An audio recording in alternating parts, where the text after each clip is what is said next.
I just want to say thank you, Charlene, for your comment. I really, really appreciate Team Robin. Thank you for saying that we're normal. And then George, thank you for your comment. Team Gustav. We just want to let you know that we're excited about the support that you've been giving us. It really makes our hearts happy and it puts a smile on our face to know that you're all behind us and supporting us. Go and subscribe to our channel, share it so that everyone can watch it, and please like the video that you're about to watch. The next video is going to be about the roles that people take up in a relationship. So the traditional versus the modern, and we're super excited to hear what you think about it.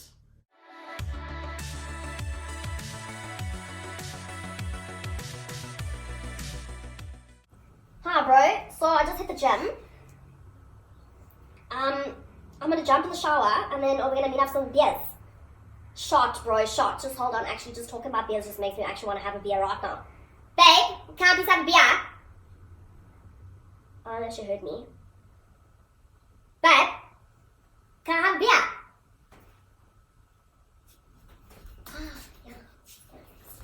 Alright, shot bro, I'll see you in like 30 minutes. Alright, shot, cool. Everyone in a relationship struggles with certain roles that a person is supposed to take up. And Gustav and I have really struggled with that. We've had opposing views about a lot of things that a woman is supposed to do, what a man is supposed to do, and we want to share our struggles with you and want to see if you can actually relate to what we go through. We also have the contrast between traditional and then the modern world. What ideals would you want to hold from tradition, and what ideas would you want to discard because they're old and they're antiquated for the 21st century world? Because we have such different views on a role that a woman is supposed to take up or a role that a man is supposed to take up, we've actually had to take a step back and actually change from our side to adapt and to compromise to fit each of our ideas of what a relationship is supposed to be. And the problem is not only do you have two types of identities of what a man should be and a woman should be in the 21st century world, but you also have two individuals that kept certain traditions because they enjoy them and discarded other traditions because they felt like there was a need to discard them. And it led to a lot of confrontation between the two of us to actually iron out these kinks and see what would work. And hope that you all stick around till the end of the video to see how we had to eventually resolve all the issues and write our little happy ending. All right, so we're going to start with the first one that has actually been the most influential in our relationship, the one thing that we've argued about the most, because I hate cooking. I really don't like it, not because I'm bad at it, but because I don't enjoy it. It doesn't bring me any joy. It's not how I want to spend my evening. Now, the conflict between us is not just because I have a traditional view on that. It's not that I say that a girl should always be doing all of the cooking. But you come into a relationship having to be honest with yourself, knowing that you have an internal idea that a woman would pick up that role automatically or naturally.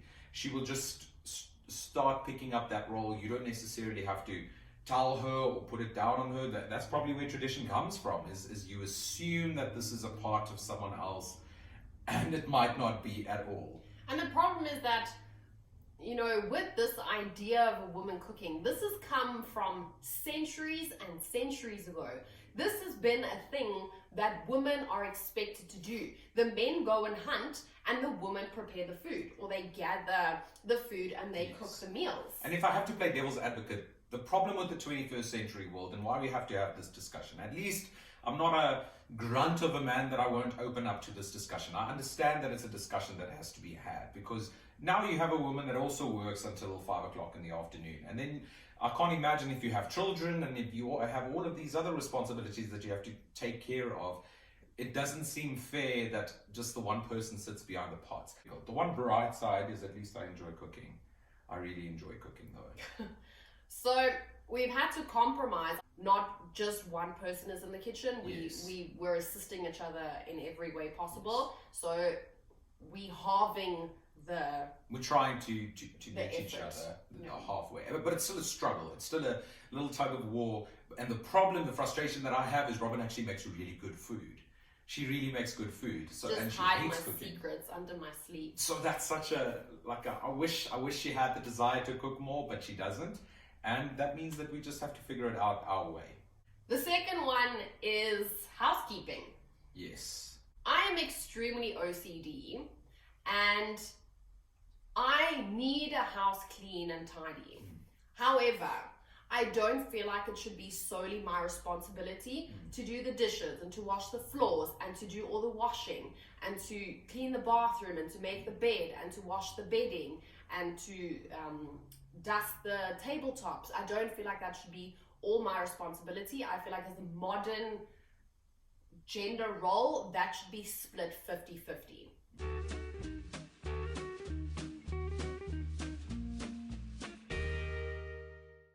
And the way I see it is a male is responsible for all the dirty work. The things that would get a woman's hands dirty are the things that a man would take over. So for example, you take out the trash, you fix the toilets, you do all the dirty work, the things that you need to actually do with your hands. But the problem with that view is there aren't enough dirty work things to do to compare or to be fair towards the woman that does the day-to-day things. There's a lot of day-to-day things that need to be clean. But luckily for us, me and Robin are both people that like things neat, like things tidy. Yeah. And we actually both get a kick out of cleaning. What's going on? Ah.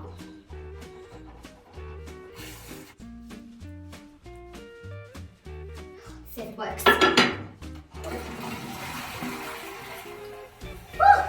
Yes. Gustav does the dishes and cleans the kitchen tops. That's my baby. I clean the cupboards, all of that. And then I do the bedroom and I make sure everything's neat and I, make the bed and I pack everything away. And then we have a traditional way we end it off. It's usually me sweeping and then she goes and she mops it and then we're done. I would like to add though, he loves making comments about me doing housekeeping. So when he's done sweeping, he stands outside on the balcony and I'm mopping. He says, "Oh, you look so good when you mop." But it is cute though. There is an inherent thing that a guy has about being taken care of in some sense. The third one is being a provider.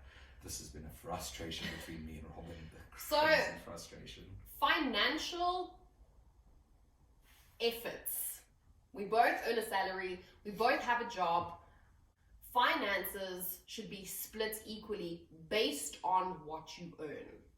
Okay, so if I earn a lower salary than Gustav does, then that means that based on my salary, what am I capable or able to contribute to? The way I see it is that I would have loved to be able to say that Robin doesn't need to stress too much about all of the expenses. I'll take up most of the expenses on my salary. In the 21st century world, you've got two people working their bums off to just try and get by. And the problem in our relationship at the moment is that I feel like, let's say for example, dates.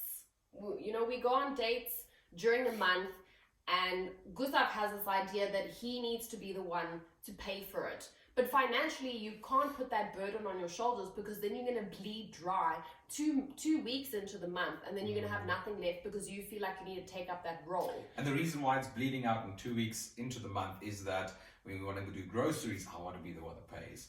When we go and fill in petrol, I wouldn't mind wanting to pay for her petrol, for example, or for a date out, or for muffins that we just bought, or a snack, or whatever. And then that adds up, and then I'm broke.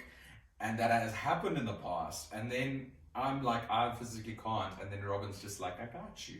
Because she's just got this whole 50-50 thing down. And he has this face. I think he just completely cringes inside when I say, it's okay. Can I send you some money? I'll pay for this, I'll pay for that. And I think it just completely takes away everything that he believes in terms of being a provider and looking after me and taking care of me, because that's what he's all about. And this might actually be a compliment to the 21st century relationship, because that also takes away the pressure.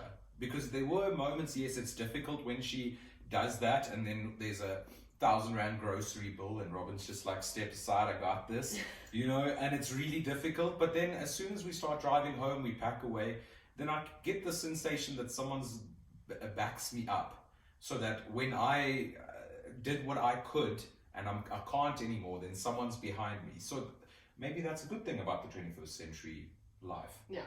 Number 4 is wardrobe. So what is a woman supposed to wear? What is a man supposed to wear? And Gustav and I have extremely different ideas about this one. I am not, absolutely not, a dress, high heels, cake my makeup on, always straighten my hair. That is not the type of girl that I am. I am jeans, t-shirt. Majority of the time my hair is a mess and I don't have makeup on when I go to the shops. And I'm absolutely okay with that.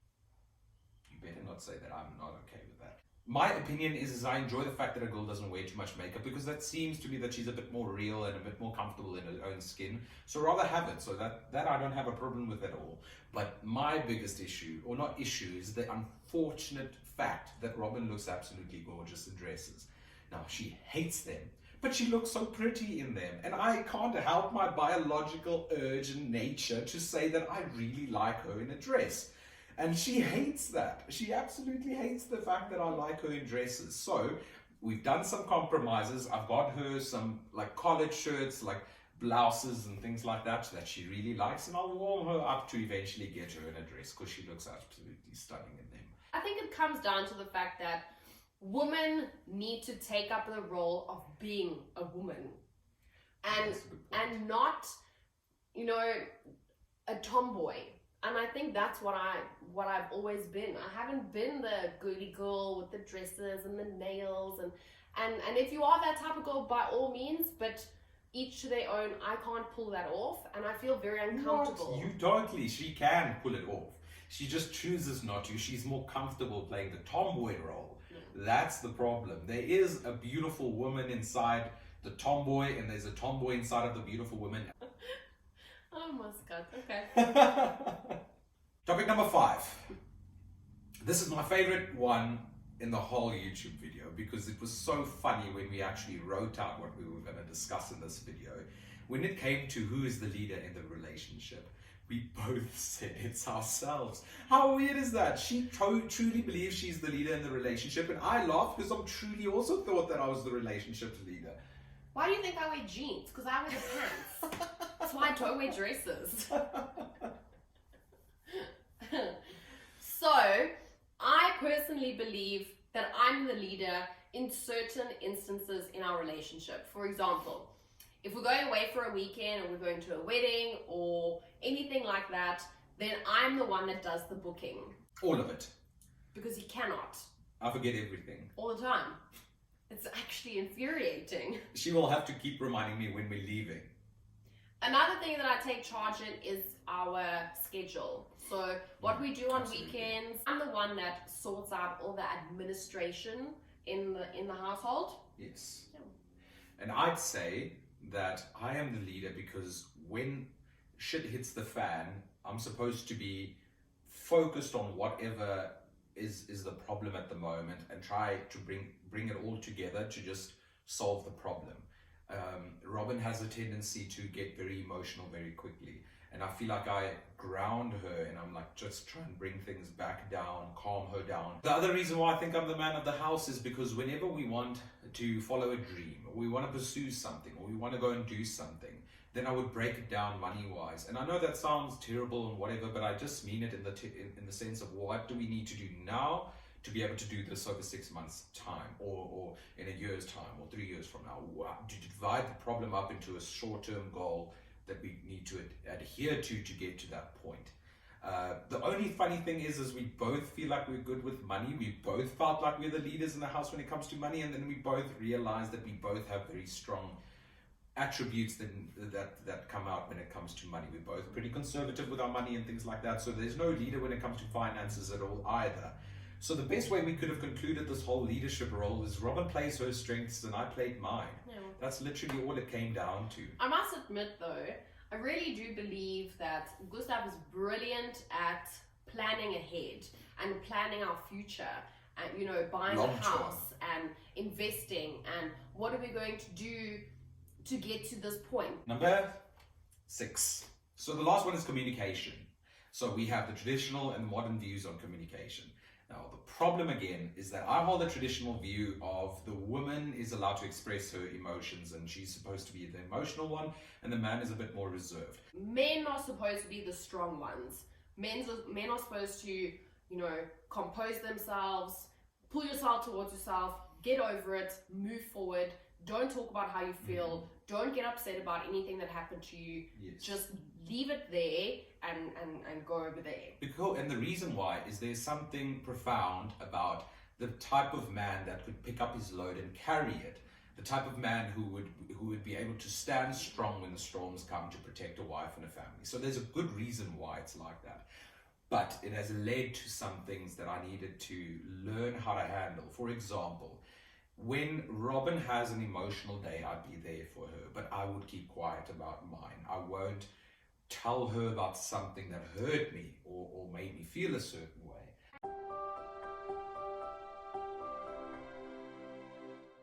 That's what the traditional gender role has allowed. It's allowed men to just completely isolate themselves because it's not masculine to talk about how you feel. It's not masculine to let go of your feelings and emotions and just let it out.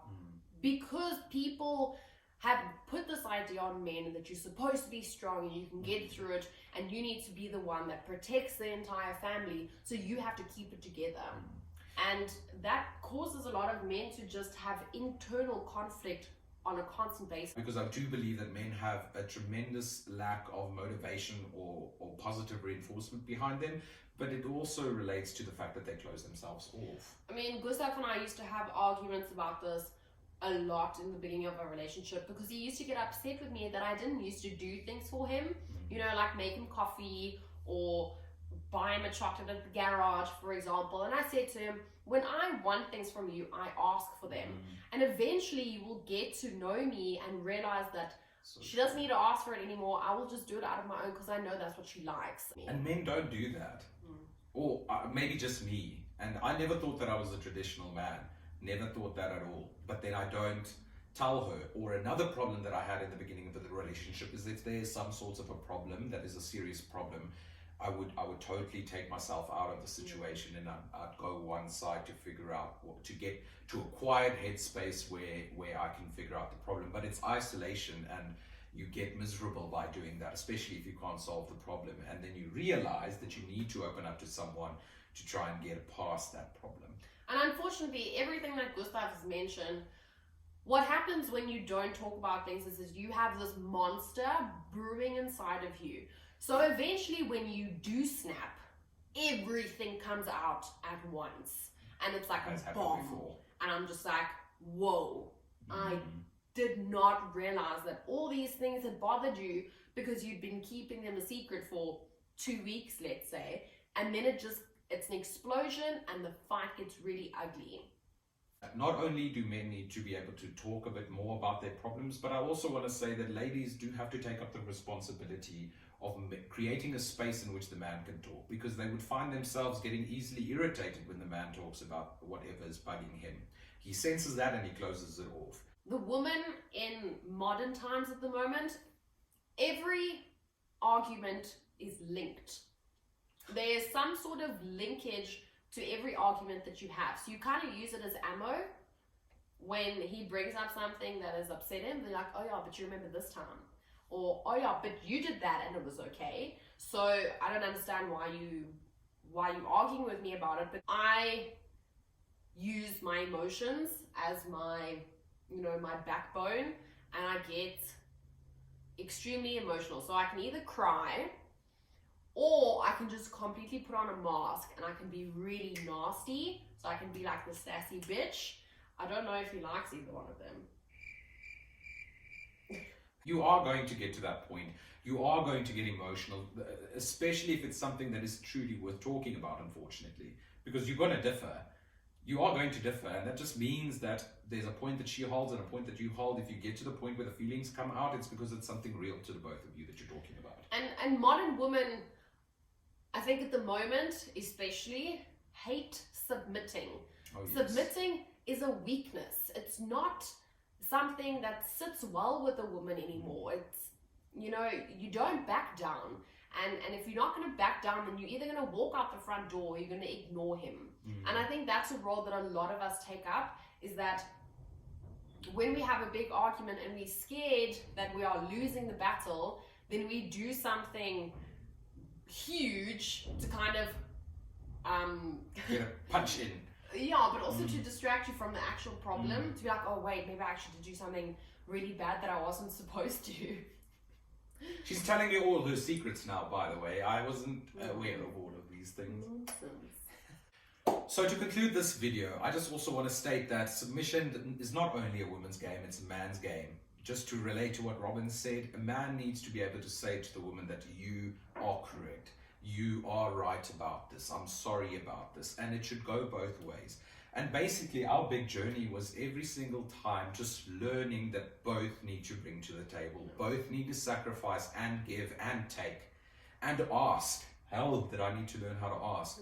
But as soon as both parties are willing to be the leader and willing to submit, willing to follow, willing to do all of these things together, you get harmony. So it's basically traditional and modern roles coming together, 50-50. I personally think, and I think Gustav agrees, that's what makes a good relationship. Yes. You could do it. Just say thank you again. Thank you so much for watching our video, guys, and we'll see you guys next week. We're going to a wedding, so we're going to be filming in a different area, but I'm very excited. So stay tuned.